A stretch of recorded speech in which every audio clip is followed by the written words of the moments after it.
All right. Speaking of Deshaun Watson, and we're not actually going to be might discuss him a little bit, but the team that he could theoretically be on one day, the Cleveland Browns, this is a pretty unsexy team in my opinion. Hideous. Certainly, you take Watson off it, and he probably deserves to be off it. But man, I already turned down a 12-game suspension. Now, also, like, I don't fundamentally understand that. Do you get to turn down suspensions as a player?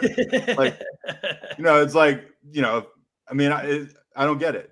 If they want to suspend him for 12 games, suspend him for 12 games. Does he get to be like, no, I don't accept that. I'm going to be playing. I think it was like presented as kind of like almost like a plea deal. Like an admission of guilt kind of, or something type of thing, right? And so now he's sticking to his guns and saying, no, you go through the investigation and you decide what happened. So I guess in that sense, like, maybe there's a chance he's going to play if he's that confident. And there was a new report that came out today.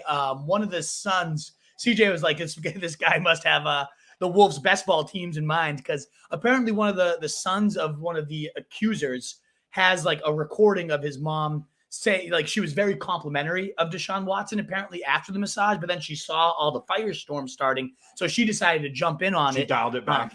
And started to like accuse him, and kind of like it became almost like a witch hunt. And now again, this is all just what I've read. I have no idea. I'm not trying to say. Please don't come after the Wolf on Twitter for this. Yeah, exactly. Who knows? All I'm saying is there is now, it seems like there's more of a chance, given that Watson's turning down the chance to, like, we would have seen him for a little bit of this year, and he's saying, no, I want more time on the field because I'm innocent. He did get cleared. So, like, there is a chance. I projected him out as if he's not playing, in which case I really don't like any of these Browns. This would be one I would overhaul completely. Remember, these projections will be updated all summer long. You can get them through my 2022 investing guide, which will be released right around training camp kickoff. So keep your eyes peeled for that. These will all be in here. They'll all be updated by then. But as of right now, I'm going Jacoby Brissett at quarterback, and I want to vomit. Yeah. And let's move on. We don't have to talk about the quarterbacks anymore. No, you're not going to draft Jacoby Brissett.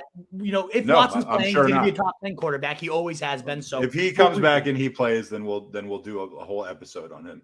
But let's talk running backs. Yeah, this is one of the craziest ones, Nat, and I'm sure you're itching to call me out on this, is Nick Chubb, who I think is one of the best running backs in the NFL, maybe the best. I love watching the man play. I love the locker room presence he has in your fantasy locker room. He is a stud. That all being said, if Brissett's at quarterback, I think there is very limited juice to squeeze as an offense as a whole. I think, I still have him going for 5 yards a clip just because that's how good he is, but scoring chances will be limited, and Kareem Hunt's about to be back. So ultimately, 49 and 34, that's the last type of division we saw when Kareem Hunt was fully healthy for a season. And I don't see why it will be any different because Stefanski's still there. He's still the head coach. Hunt was many weeks better than Nick Chubb when they were playing together. I believe they ended up finishing within like 2 spots of each other as fantasy running backs. So to me, what ends up shaking out is I kind of like Kareem Hunt as a value here, certainly because I think he gets more of the receiving work, 54 targets, 40 catches, 300 yards, and 2 touchdowns. I mean, he caught 4 receiving touchdowns and led the Browns in receiving touchdowns just 2 years ago. So there's you have Hunt's PPR projection. You have him coming out as your 25th guy. Chubb is your 17th guy. Not a huge discrepancy. What's the difference between that's what I'm saying. What's the difference in their draft positions? Exactly. One's going round 2. One's going round, I think Hunt goes like round 9, round 8. Yeah, I got to say round 8.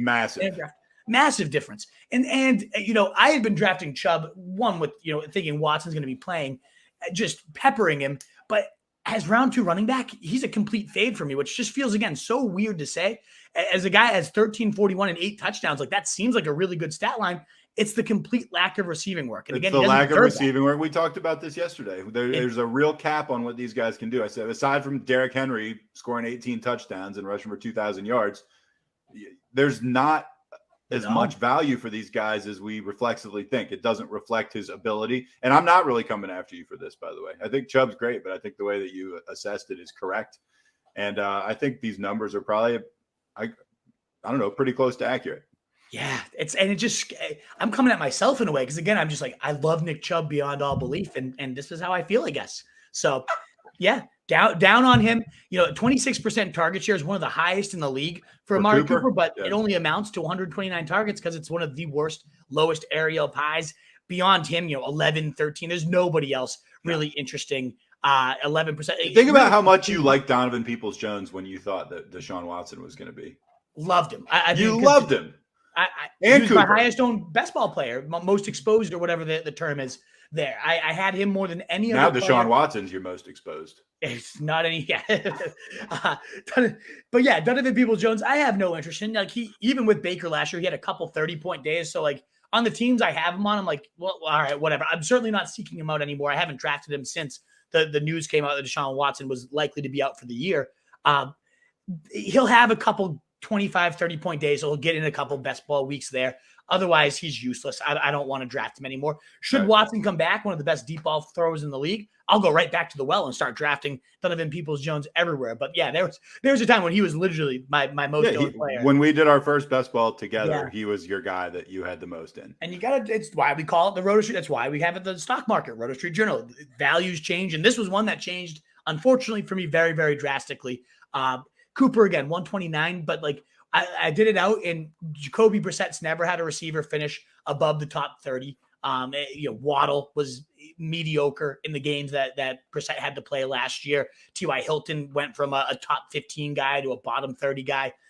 I'm not in on Cooper anymore unless we know that Deshaun Watson's going to play at least some of the season. So as of right now, projecting them out with no Deshaun Watson, there's really nobody, even Njoku, like 7 touchdowns.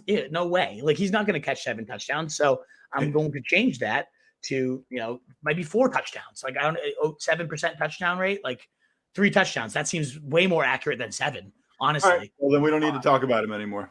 Yeah. So we can move on. Right. I really think the key projection here was how much lower I am on Chubb than I probably expected to be, given how gross this offense. I think it's going to play out the way you think. I mean, obviously injuries could change everything, but I think that's how it plays. What is up, you fantasy wolf? Thanks so much for tuning in. If you haven't already, share your thoughts in the comments, check out some more videos, and join the newest Wolfpack by subscribing below.